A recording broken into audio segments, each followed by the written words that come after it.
You're listening to the Membership Site Success Podcast, where you learn from successful entrepreneurs how to build and run a profitable membership site so that you too can generate recurring revenue for your business month after month. And now, here's your host, membership site expert, Vic Dorfman. First of all, welcome and thanks so much for being here, Alec. The first question I'd like to ask you, this is the first question that I ask all my guests because I think it's a pertinent question, is how did you get into online business? That's a very interesting question in my case. I was running a editing suite in Toronto, and we were doing some documentary films and online production for documentary films and dance films.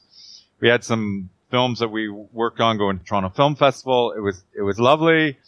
But the work we were doing was largely artsy films and dance films, and so the budgets weren't huge. It was glamorous. You know, you go to film festivals, but the budgets weren't huge. And my sister was a very successful real estate agent, and so she would have me help her with her computers and a bit with her marketing. And that was back in around 1999 or something, a long time ago. And I'd been away in Europe for a long time before that. So and this was my sister I was close to, and I actually wanted to find a way to have something in common with her.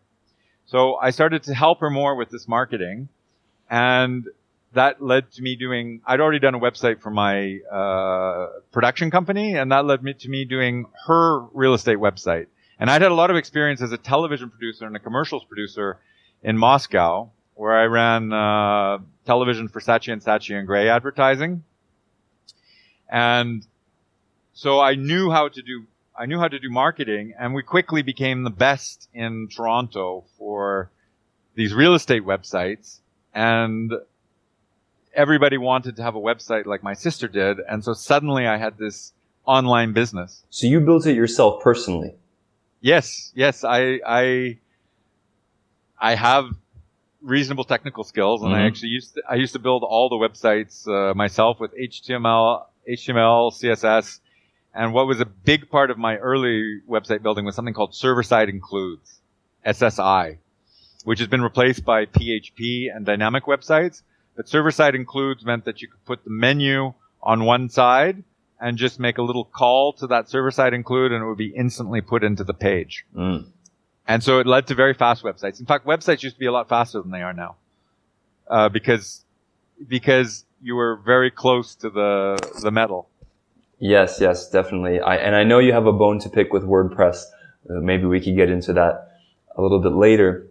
Sure. But how did you make the transition from working for others, quote unquote? We're always working for somebody, but how did you make the transition from working for an agency in Moscow and doing this production company in Canada to working for yourself, and how did that sort of snowball into your current situation? Well, it's in my life, I don't think even when I was working for somebody else, I ever saw myself as working for somebody else.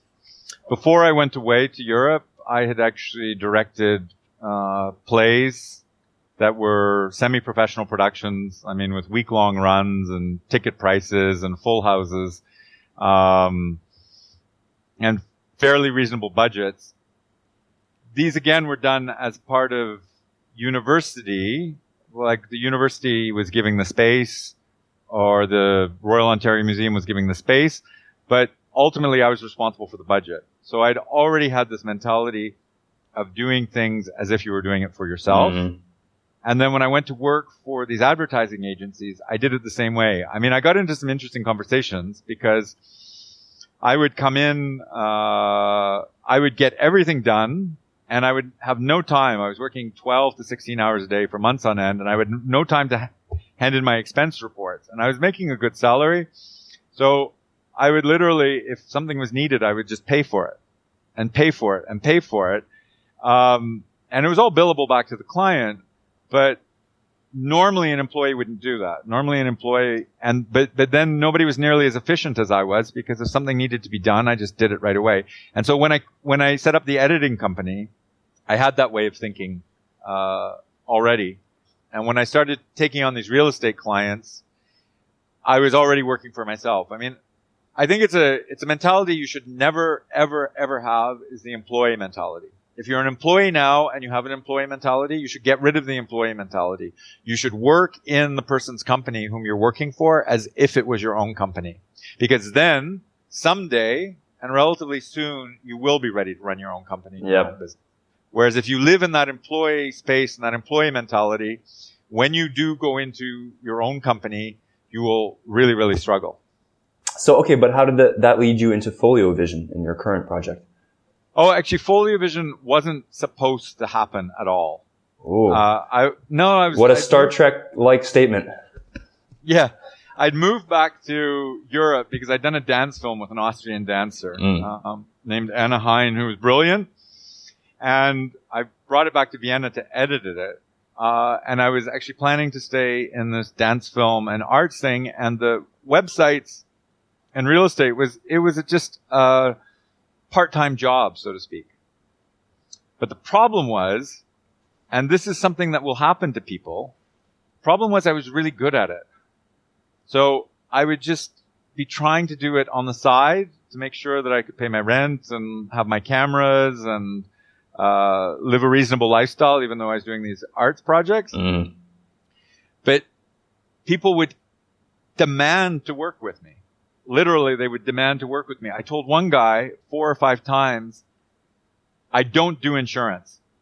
Go to somebody else. Go to somebody else. Do somebody else. I'm not going to work on insurance.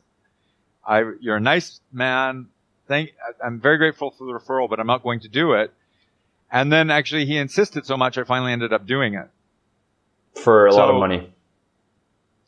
Yeah, it was one of our better contracts. So in a sense, it was forced on me because the company got bigger and bigger and I couldn't do it myself anymore. Yeah. At first it took over my life. So I was making a lot of money, but I didn't have the time to do my creative projects. And that was okay.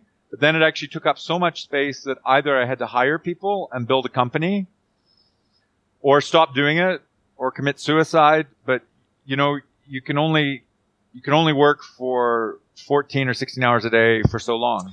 Let me get you to elaborate on this point for selfish reasons, because I'm at a similar crossroads now where my unlimited membership site support service, MemberFix, is it's either has to evolve into an agency type model where we grow and we ask for substantially larger commitments from clients, or I just fire most of my clients and politely and only keep a few on at a much higher price point because, and I'm sure you found this with your business, is that clients will ask for such a wide scope and breadth of different kinds of tasks that it's impossible to sort of productize it elegantly. You have to be an agency essentially. Otherwise, you cannot fulfill that value for which they're coming to you in the first place, which is this sort of done for you, all-encompassing type of thing. But the problem is that you get so involved in the operations because you're integral to them. You're the most experienced person there, most likely, that it takes over your life inevitably. And then you wake up one day, much like I woke up today, and thought, I gotta get out of it, So, well, products are definitely the way to go because we're trying to transition from being a services company to a products company. And we're partway through the transition. It's a harder transition than you would expect. I know that you've thought a lot about productizing your services, but that's really the way to go because services do not scale. Services work every day you go to work, and services require the mastermind behind them. You can say, oh, well, I'll outsource all of these services. As you point out, the clients are counting on you. Now, in my company, I have I have 3 other people that clients, actually 4. 4. I have 4 other people that clients would pay to work with. And that you probably pay a healthy sum to have on your team. Oh yeah, no, these people are paid very well. Yeah. But these are people that clients would actually pay to work for. But there's more than 4 people here. There's 20 something odd people. But the people that the clients would actually pay to work with. Yes. There's about 4 of them. So this is the problem. Now, and it's hard to find those 3 or 4. And I'd like to have 5 or 6 or 7 of those. But it's very hard to find those people. And so if you want to carry on in services, you've got to find people whom you can trust parts of the process to that will do it as well or better than you will. The example you gave me before of wanting to find a partner to do this podcasting editing service, that's a very good model. You can trust that gentleman to do the same quality of work you would do yourself, or better. Absolutely. And so I would suggest that the way forward for you is, since I don't think you want to build this structure, is maybe to try to stay small, but to find as many partner companies as possible. So you're sitting there with your Rolodex and established business relationships with 5 to 10 other companies. Yes. And so the client comes to you because he knows that when he leaves your agency, all of his problems will be solved. Or when he stays in your agency, all his problems will continue to be solved, depending on whether it's a one-time process or an ongoing process. Mm-hmm. But you know that you've got 2 or 3 suppliers for websites, and you've got 2 or 3 suppliers for content, and you've got 2 or 3 suppliers for security. I'm just making up different sections you might have in your business. Yes. And so you don't actually have to maintain all of that infrastructure. Right. You don't have to. It's middleman marketing. Yes, but people will pay for done for you. And ultimately you are still responsible for the whole thing. And since you're breaking it up into sections, none of your suppliers hopefully will try to take the whole client, because your suppliers are supplying one section. Client's coming and saying he wants a car. So what are car makers now? Car makers do the same thing now. A car maker actually orders all of the pieces of the car in different places and then puts them together and then sends it out to dealerships. And so the car maker has a relationship with the suppliers. Car maker has a place to put the pieces together, and the car maker has relationships with the dealers, and they have a brand and a reputation for quality. So if you're going to buy a car, you're actually not going to go and buy the pieces from Magna, because who is one of the biggest car supplier companies in the world. Although you might end up actually buying a car from Magna, because I think they own Opel now.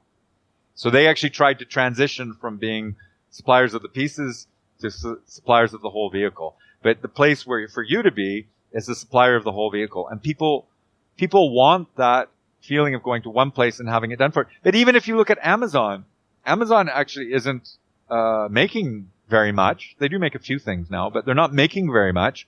They just have the relationships with the customers and the relationships with the suppliers. They're right in the middle.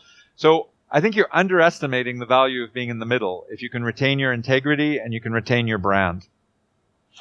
Well, since you brought it up, in terms of the power of having good people on your team and paying them what they're worth, what kind of processes and systems do you have in place to make sure that that your hiring process is streamlined, so that you don't have people who sort of slip through the cracks and look good on paper, but then, and I'm sure you've had this experience plenty of times. I know I have. Somebody has amazing resume, amazing references. You top grade them, you do everything right, but then they wind up just sucking. So how do you sort of prevent that? How do you find let me rephrase the question in a very succinct way. How do you find rock stars and keep them on board?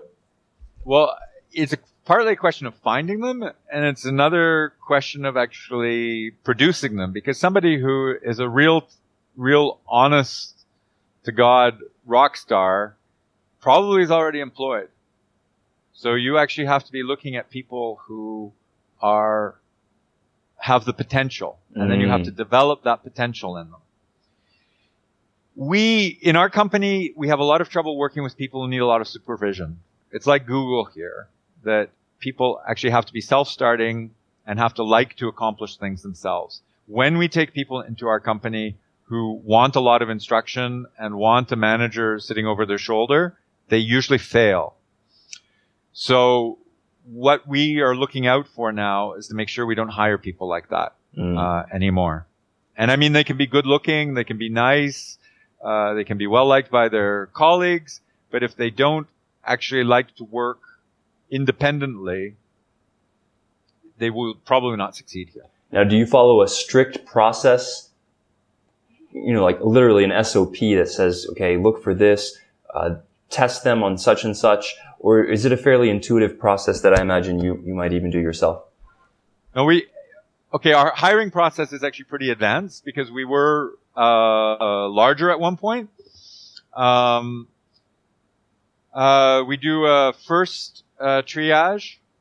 We even know what schools we'll take people from and what schools we won't take people from, because in some schools, they actually teach people to think and to work quickly. And in other schools, there's one school for designers where they teach people to spend 3 months to do a single project or 4 months to do a single project. We're a commercial company. We can't have people that work that slowly, even if the work is brilliant. And then in some schools, they teach people just not to think. It's a different school. And so we don't take anybody from either of those schools. And then there's a school where they have to hand in basically a new project every week or every 2 weeks. And they're trained to work quickly and efficiently. And then to accelerate this, because it's really a long process. And then they go through a process they do tests and interviews and on-site tests. And then if it's a position, if it's not a junior position, then I interview them. Everything up to now has been sort of objectively graded. And then in the subjective section, I actually do follow intuition. And intuition is pretty reliable. With my team who also do hiring, I don't like to contradict them. So I'll often give people a chance, even though my intuition has already failed them. And over time, I'm less excited about doing that because usually the intuitive process filters out the people who wouldn't fit, even though they fit the check boxes. And then the final stage, which I think would really help you, is when you first hire someone, hire them for 2 weeks. And actually Automatic does the same thing. You hire them, you pay them, but you don't train them per se. You only give them a tiny set of tasks to do. Mm-hmm. But they come to your office, they interact with the rest of your team, and they have to execute some tasks properly. And usually you can get rid of the people that won't work after that 2-week period. And there's no harm done if you do it in this 2-week period. I wouldn't advise keeping somebody around longer than 2 weeks unless you're fairly sure that they will fit. Now, of course, there are borderline cases. Yeah. Those are the tough ones. They're not that tough. If it's a borderline case, don't keep the person. You're doing yourself a disservice and the person a disservice because they're line in your system. So unless somebody is a clear keep, stop. And actually, that's how we became smaller, is because to get bigger, we had to keep these borderline cases. And this is a bit of a warning as well. We grew and grew, but then we grew so big that our profitability went out the window. And I lost some good staff because the bonuses were lower to pay for all these people who were sort of being trained, and maybe we were keeping, and they were pissing the clients off, actually. Oh, I shouldn't talk like that. I'm trying to keep it clean. This show is not PG-13, so have at it. No, they were angering the clients. These people who were borderline. Yeah. And so the clients have a certain expectations of folio vision. And I don't want those expectations to change or lower. We want our positioning is mid to high level. Like the experience at Folio Vision should be hiring a first-rate international agency at really top dollars, except you don't have to pay really top dollar.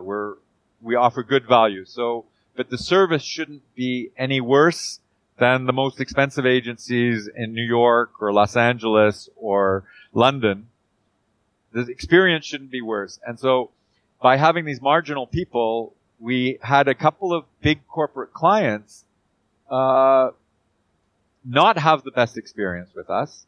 And so these were opportunities that we'd earned over years, and we lost those opportunities. We got paid, but the people worked so many hours on the thing because they were marginal that we didn't make any money at it. Yep. We angered these clients. We would have been better off not to hire these people and actually send that client away and say, I'm sorry, we're busy. We can't do it. That would have actually been better than doing the project with marginal people. Now, don't take this too far because this only happened a few times. And then I stopped, made sure that we didn't do it again. And even those people who ended up unhappy, relatively speaking, the clients, they still actually got perfect websites that were functioning just the way they wanted, because in the end, the A team fixed everything, but the process wasn't what they wanted. So learn from my experience and don't do anything that's borderline or anything that's marginal. If somebody is not a great fit, if somebody does not overwhelm you with how much you like them, don't even consider hiring them. I like that. That really simplifies the hiring process, doesn't it? Even though you have this very sophisticated process to vet people and it's very objective and it's basically the just making sure that they're experienced enough, you still do the intuitive portion, especially for the higher level people, to make sure that you like them. And if there's any doubt in your mind, to say, no, it's not worth the possible repercussions of bringing on a borderline. Could be, no, you want somebody who you know. Oh, somebody who I still have some doubts about might get a 2-week trial. Okay. Because I want to be open-minded always. I want to give people the benefit of the doubt. If my team is really convinced of somebody, I want to give somebody, I don't want it just to be based on how I feel. This is not, our company is not some kind of Stalinist dictatorship or something where so I'll be inclined with the borderline people, maybe I'll give them the 2-week trial, but they'll be watched very carefully, and after the 2-week trial, they're gone. And even those people that are marginal for the 2-week trial, they're already pretty good. So that 2-week trial is essential, and setting the bar higher. So if you do both of those, you will simplify your hiring process. By setting the bar higher, you actually make the preliminary hiring process easier, because you already know ahead of time that you're going to have to throw out 80% of the resumes. Yes. Now, since you touched on this earlier, Alec, what role do processes and systems play in your business? Is your business extremely well documented? Do you have your team contribute to the core documentation of your business, and is that an integral part of running things smoothly? Folio Vision really took off as an agency. We had this marketing business and all of these real estate clients, which was very successful. But as a web agency, we really took off on migrations from TypePad to WordPress. We were the first to do them, and then we were the best, and probably still are the best. There aren't that many high-level clients migrating away from TypePad right now, so we don't do the ones who wanted to leave have left. And the clients that are there probably have kind of crappy websites. There's a few exceptions. I mean, you could give me probably 50 names of people that we would actually love to do their migration still, but that's 50 names left out of what was probably 10,000. So we did this very process-driven business for a long time, and that was a great bonus to us, a great benefit to us to do this process-driven business because we did learn the importance of documentation and following processes. And so, on the things that we do regularly, we're quite obsessive about it. We have a huge amount of internal documentation. People have to follow the internal documentation. The strange thing is, even if you have the internal documentation, it isn't always easy to get people to follow it. That's true. But what helps is both our lead programmer and I, and, both of us are, very good at what we do. Both he and I know that if we don't follow the checklist, if we don't follow the process, out of the 20 steps, even he and I will drop 2 or 3. Exactly. So processes are not just for beginners. No. Processes are for everybody. Well, if you want to work quickly and efficiently, you have to follow processes. So we do that.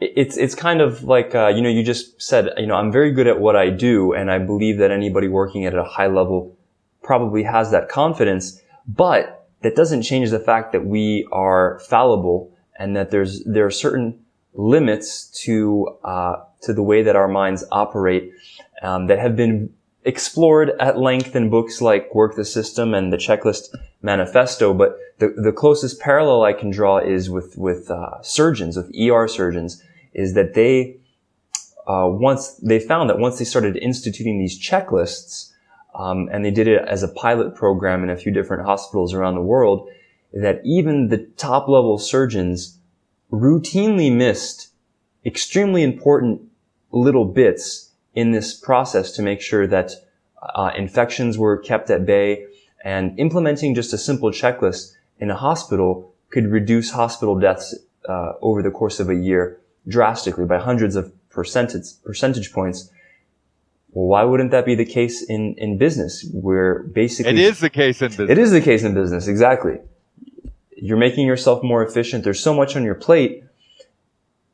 It's inevitable that you're going to miss things. So I think what you said earlier about it's hard to get your employees or your team members to follow processes, I think that's often the case, not because of... I think that's the case because they don't intuitively viscerally feel the value and understand the value of processes, because they haven't gone through that transition that we have of seeing the night and day result of having them and not having them.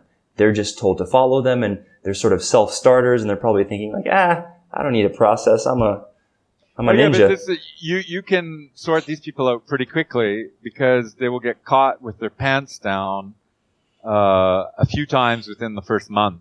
And then you actually have to take them aside and say, hey, Yvka, there's this checklist. There's this launch list. Why wasn't this done? Oh, I forgot about it. How can you forget about it? It's written down. Oh, I wasn't looking at the list when I did it. Next time, look at the list. So you're going to get into that. I thought we were going to talk about recurring revenue, but to talk more about employees, part of the way to get better performance from employees is to make a huge part of their compensation package bonus. And so then their motivation to make mistakes goes way down, because if they make mistakes, their bonus gets smaller. And the motivation to do a great job goes up, because if they do a great job and get great client comments and have some big successes, their bonus goes way up.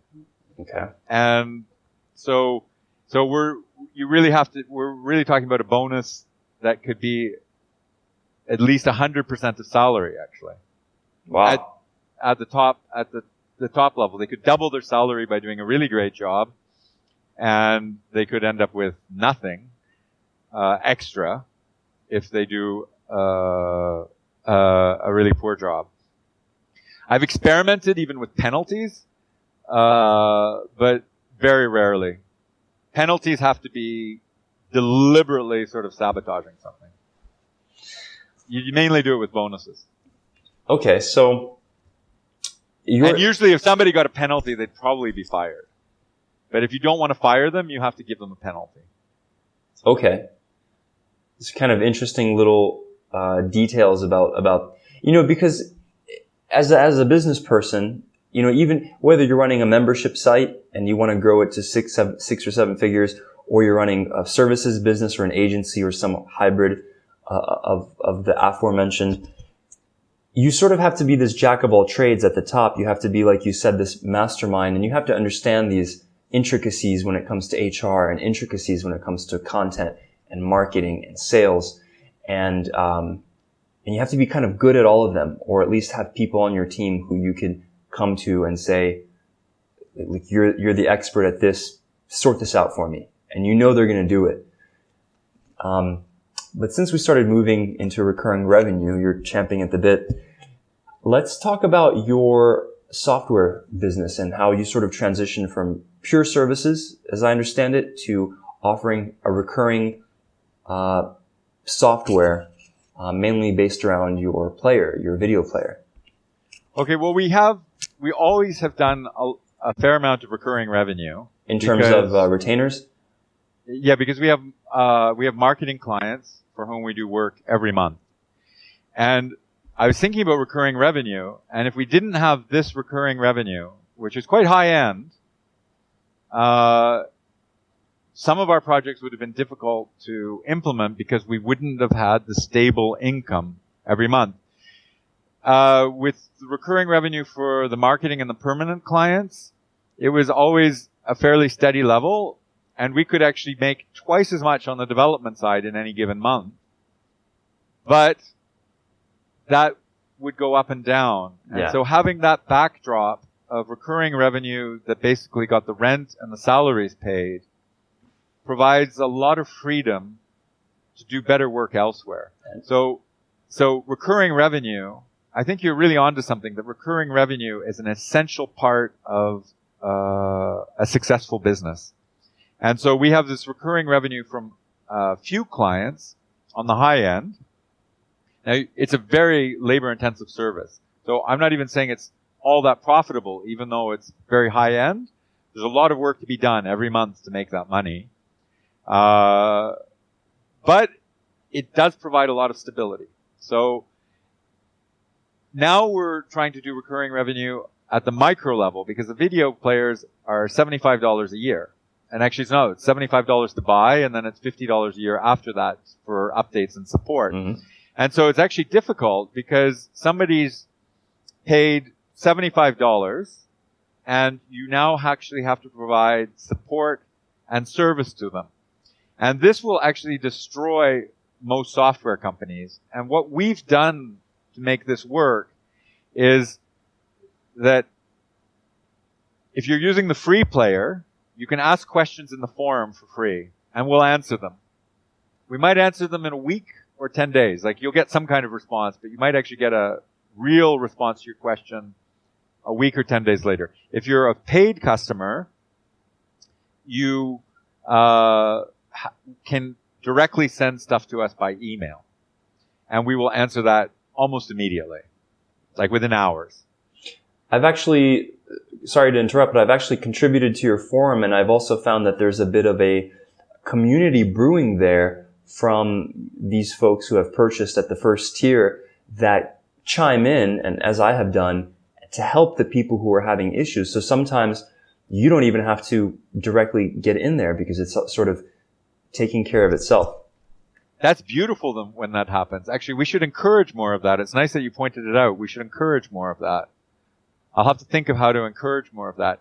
So then the second tier is these people who bought the plugin, but I can't build somebody a website for $75, right? Well, I can, but we won't stay in business.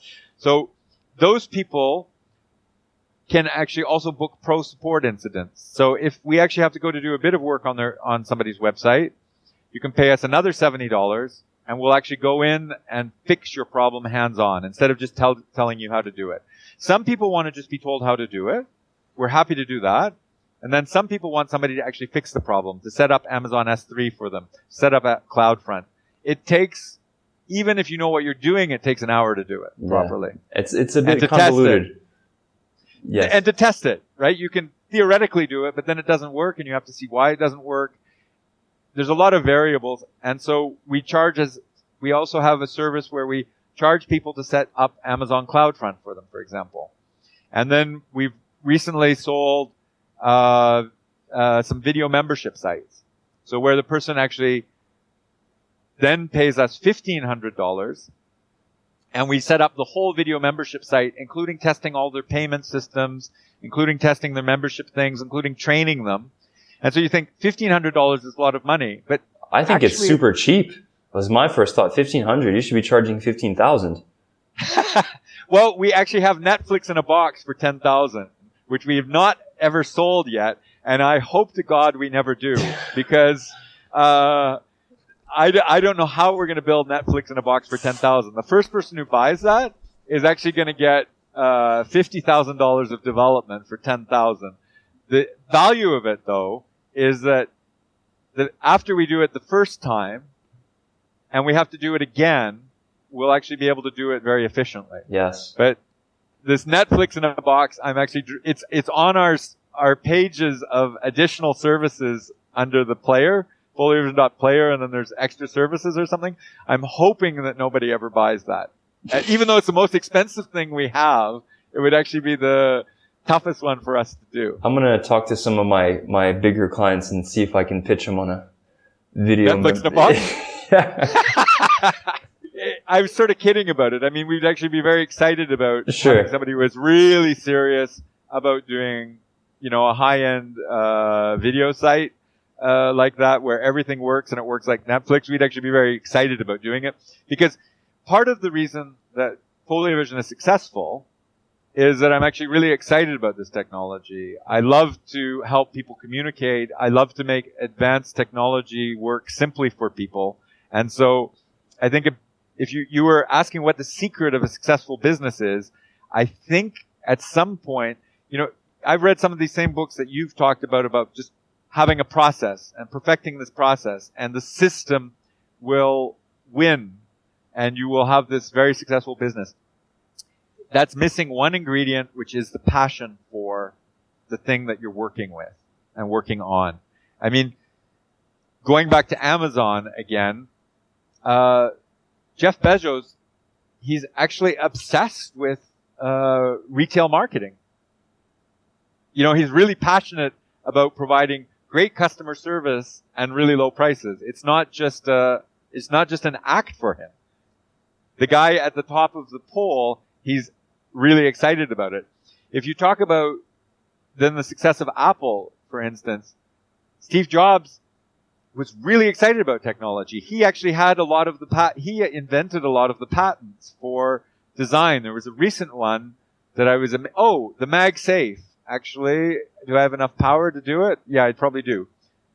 This thing here, Steve Jobs is co-patent inventor of it. He cared enough about the technology to invent a better way to plug in your laptop. And so I think you have to be careful that whatever business you go into, you are close enough to it and feel strongly enough about it that you can push it to that next level. Which is, you really are interested in membership sites, which is why I guess people love to work with you. That's actually not true in my case. No? No, it isn't. It's a bit of, my dad told me this a long time ago. It's always stuck. He said, this was in college when I was trying to sort of figure out what am I going to do with my life. And I was studying music and he didn't approve. We're from Ukraine, so he's this hard-boiled Soviet scientist. He was a physicist back in the USSR. Now he's a programmer, SAS programmer, high-level statistical analysis, very cerebral kind of stuff.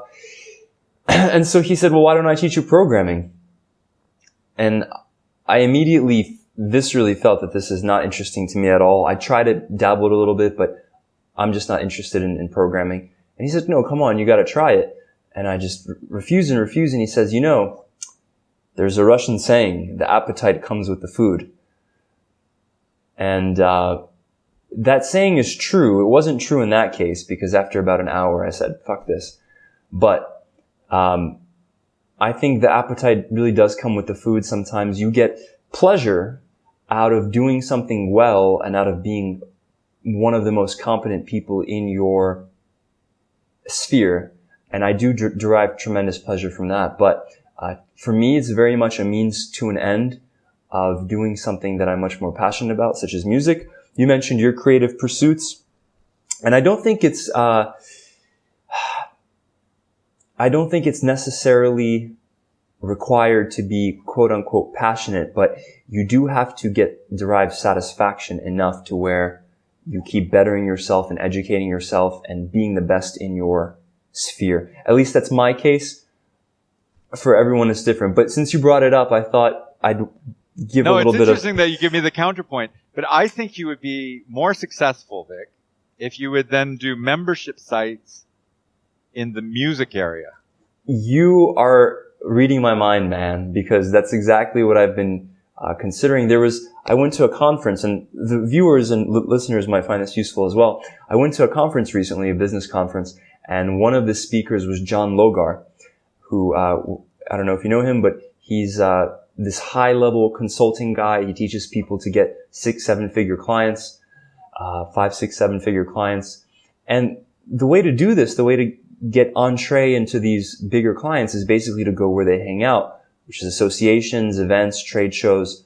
And you sort of have to learn how to maneuver in those spaces. But every industry, be it, the music industry, the manufacturing industry, the software industry, they all have these associations.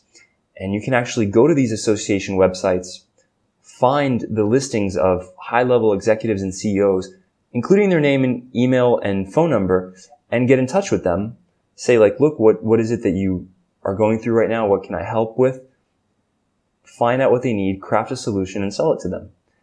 And a lot of these people have continuing education of some sorts, e-learning. Those are all kind of opportunities to sell membership sites.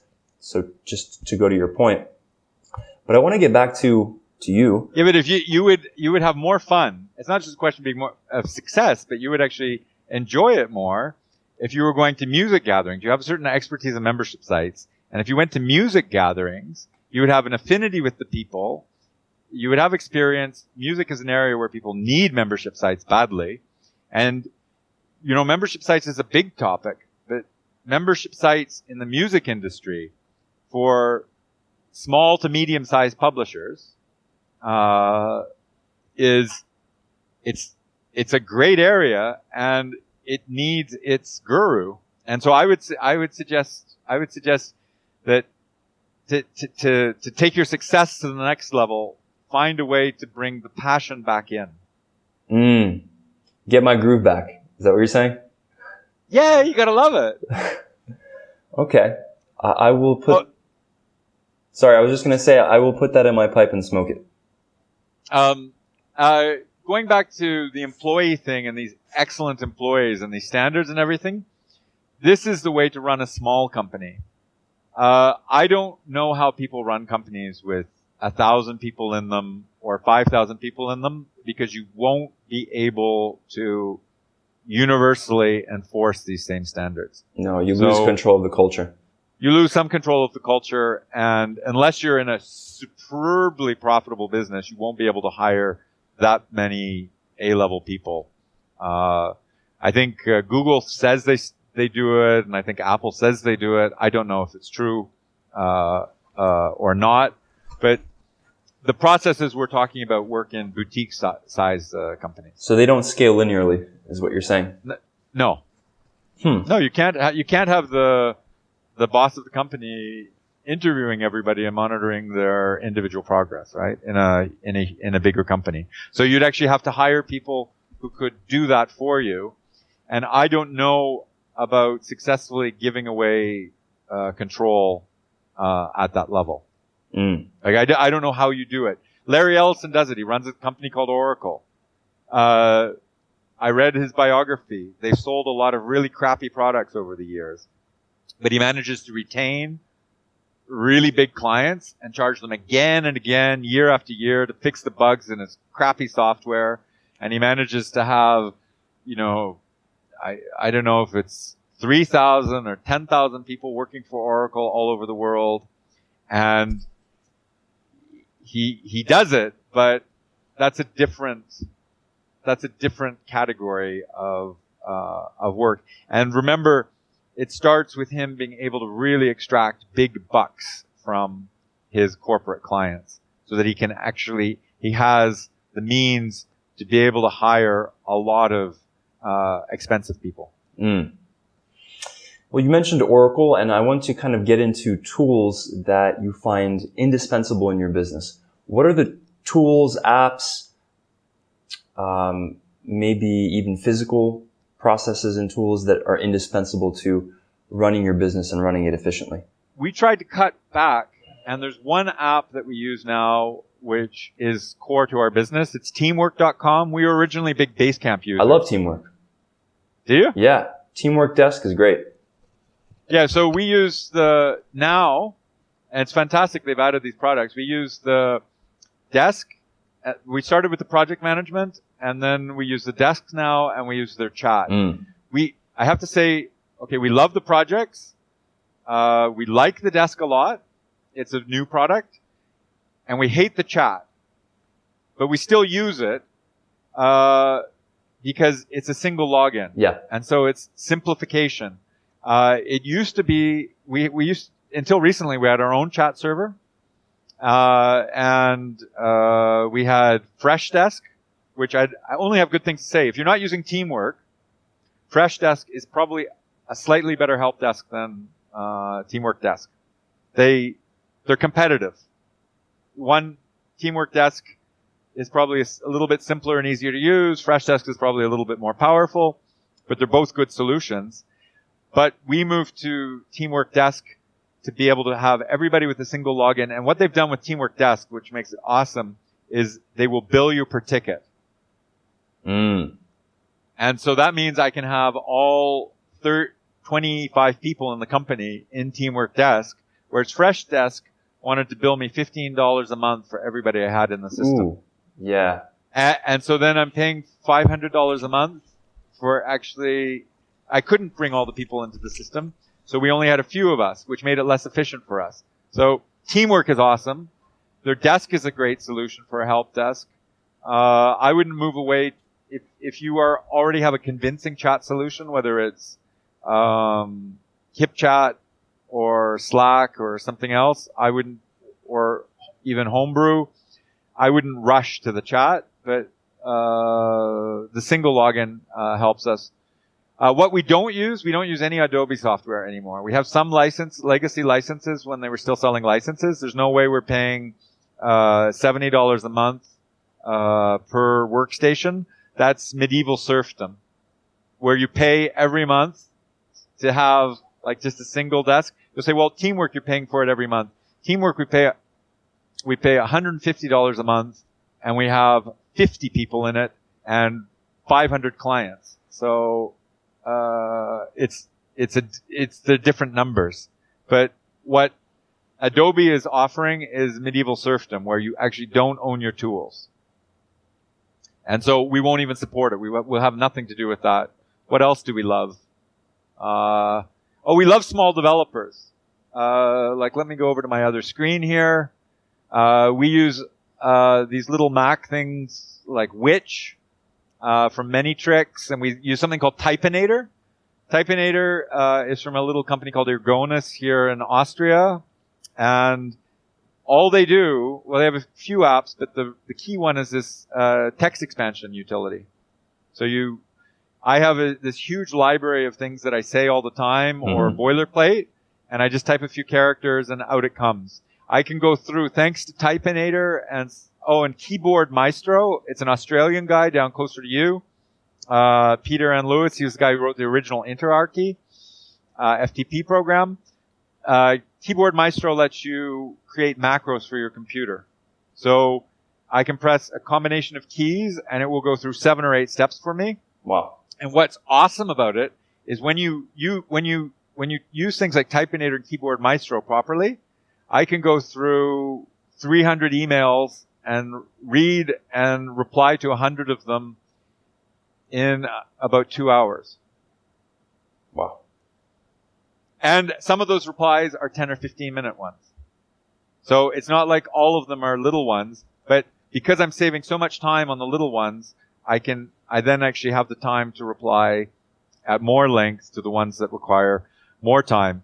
And I think if you're running a company, these small efficiencies are really important. Now, you have to be careful because you can get too wrapped up in the software. And sometimes it happens to me that you spend so much time trying to save time with these utilities that you're actually losing time on it.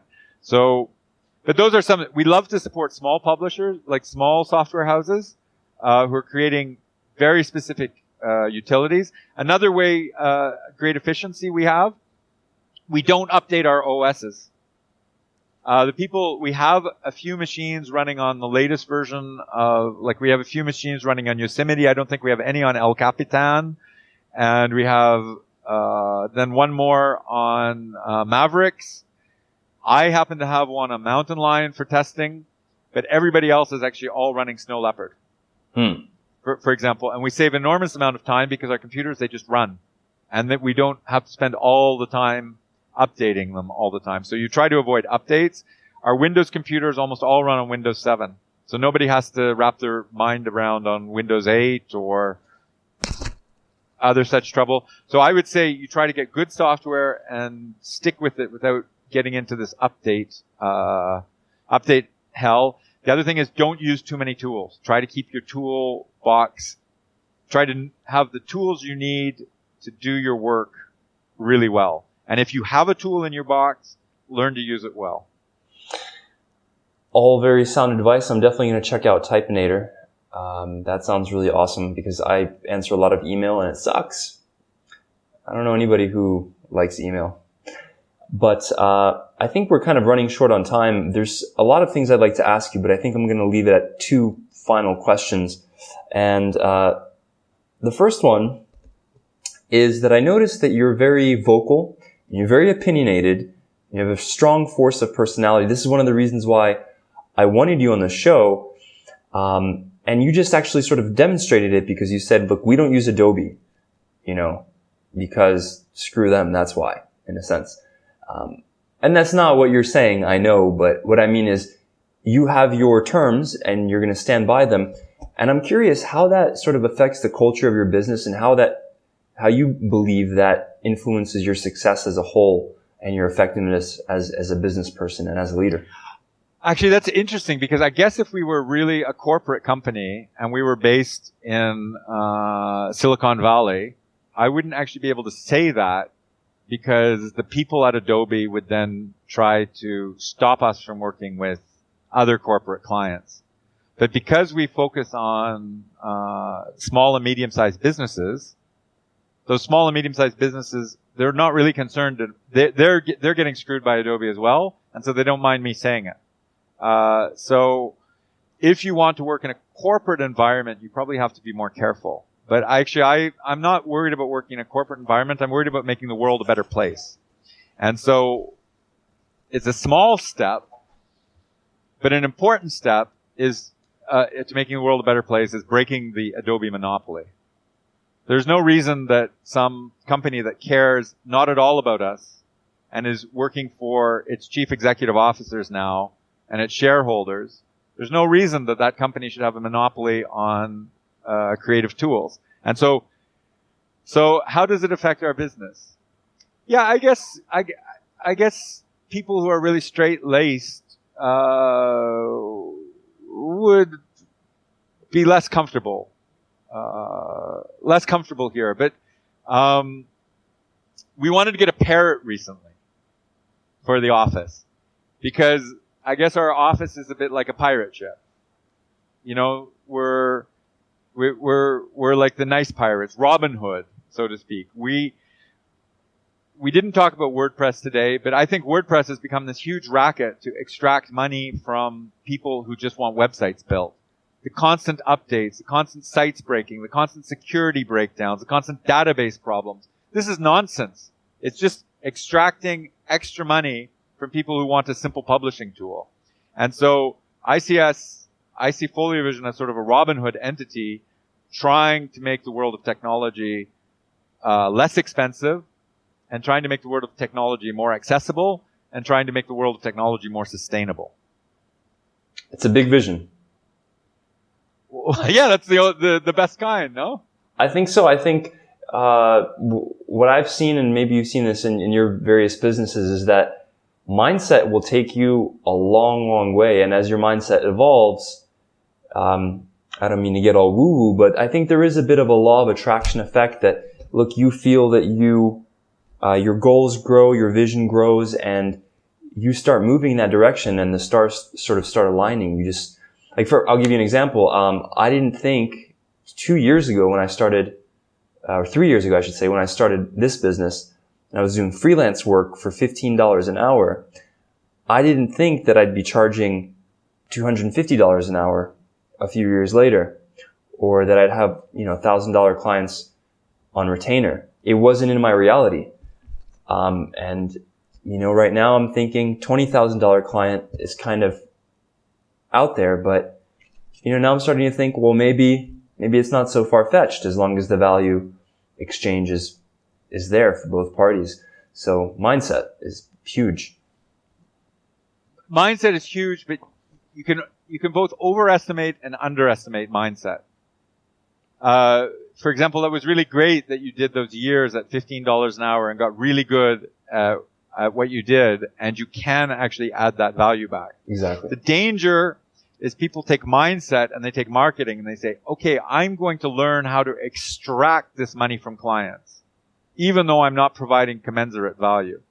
That is a very, very dangerous mindset. I actually prefer to give people a lot more than their money's worth.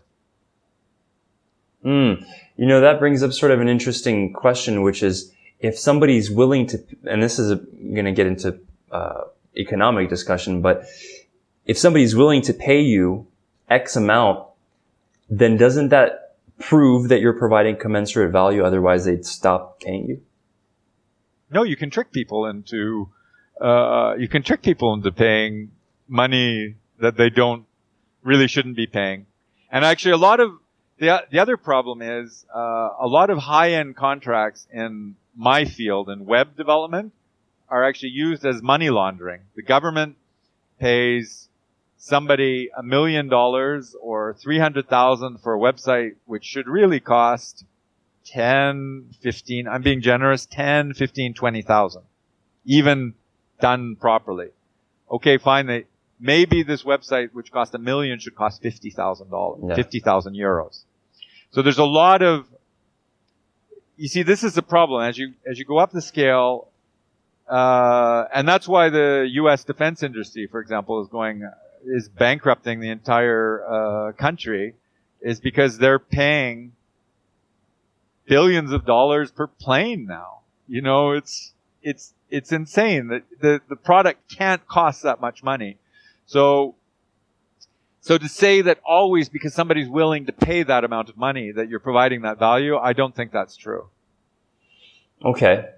I understand what you're saying, and I have heard from various contractors that a government contract is highly coveted because they're so indiscriminate about. Of course, they're indiscriminate. They're spending your money. They're not spending their money. But that is an interesting point for sure. I guess the difficulty would be to find where you feel you're providing the value that you're charging for. I mean, how do you arrive at an objective evaluation of I'm providing, $1,000 worth of value per month to this client versus, well, this is only really worth $200 or $300. Do you know what I mean? Yes. There are areas you can work in. For example, one of the areas we work in is real estate. And there's more money in real estate than there is in cupcakes, for instance. And so, therefore, the clients are able to pay more money but the services are actually a little bit different. And they require more background. So, even if the service superficially looks similar, to do it right in that area requires years of experience. So I'm not sure it's quite as simple as that. I want to take it one step back, though, which is before Henry Ford started making cars, there were other people making cars. I think some of them were like Chrysler and Buick and things like that. And they were family businesses. And they would get together and they would build each car by hand one guy or two guys building a whole car. And so in relative terms, a car would be costing $20,000. And then Henry Ford was able to sell his cars for $2,000. And his cars weren't actually much worse. They were actually more mechanically sound, not quite as luxurious. And so it goes back to your thing about process. If you follow a process, you can take the price of your product way down and provide a really great value and continue to do to make a decent profit. For example, with those video membership sites, we're really good at all of those steps. So we actually even make money. It's not because we provide a less high quality video membership site. Our video membership sites are amazing. We use something called Restrict Content Pro, and then we have some custom code we add to it, and then we integrate it with our player, and it's a fantastic package. And we've actually done what Henry Ford did with automobiles, except we've done it with video membership sites. So I think you can add this amazing value if you use process and you care about it. It's very interesting, though, the question of, are you worth something if somebody's willing to pay you all of this money for that? And I don't think there's an answer. I don't think it's one of those questions that has a really well-defined answer. Yeah, but if you're relying on spin and motion and bling to get those big contracts, then it's the wrapping paper and not what's inside the package. Now, the wrapping paper is a big sell, especially, your wife or your girlfriend, she'd probably prefer to have a more modest gift well wrapped. So wrapping paper has its place in the sphere of commerce. But, relying on wrapping paper and not putting enough inside the package, I think is a way to destroy your business. Because sure, you will take money from people for a year, 2 years, in some cases even 3 or 4 years, but then your business will be rotten to the core because everybody will know that inside the wrapping paper there's coal. And then your business cannot be restored. There's no going back. Once you've not been providing value for 2, 3, 4 years, your company and your brand will be worthless. And it's happened to many great brands over the years, so that nobody actually wants to buy them. I mean, just coming to the tip of my tongue is, for example, HP. They can hardly sell a computer anymore because they used to have a reputation for producing amazing high-quality computers, and actually they've been producing plastic crap for many years now. And now they're separating the company into consumer and enterprise because they can't get their enterprise customers to buy the consumer crap. So I don't know what they're actually going to do with the making computers part, because they've destroyed what was 20 years of brand equity by doing exactly what you said. They had the reputation of HP, and people were willing to pay a premium for what were some of the crappiest computers I've seen. Yeah, agreed. So, go ahead.